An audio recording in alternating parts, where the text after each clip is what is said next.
everyone's friend. Whichever world I go, I just blend. All languages I speak, no doubt I'm so unique. I listen to their stories, I share some of mine. And when I gain some knowledge, my antenna shines. I am an alien, I'm everyone's friend. The Fox and the Grapes. The fox and Gugu had made friends with each other. It was a usual routine for them to visit each other at least once every week.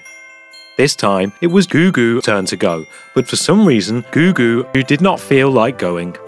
The fox tried to lure it by saying that it will fetch some juicy grapes from the neighbouring vineyard if Gugu would come over. That lured Gugu, which consented to go.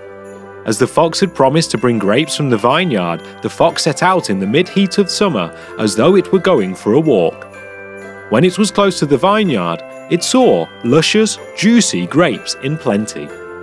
At the very look of it, the fox was convinced that it is just the thing to quench its thirst.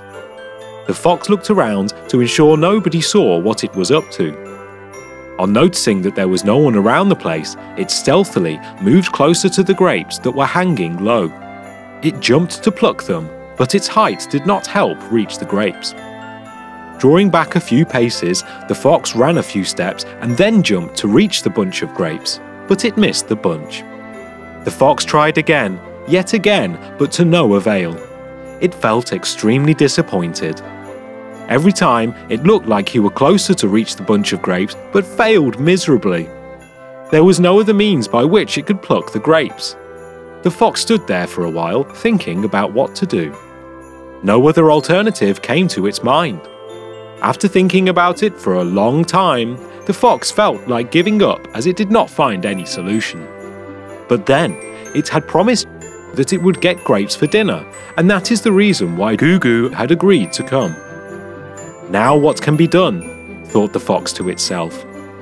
Even as it stood below the vines thinking, it began looking at it from a different perspective.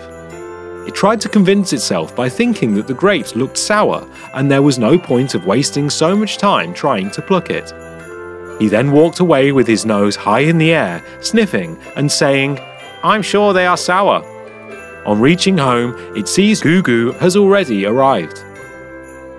Gugu eagerly looks at the fox's hands in anticipation of the grapes, but sees it's empty-handed. When asked, it learns the entire story of what had happened and concludes that it is easy to despise what you cannot get.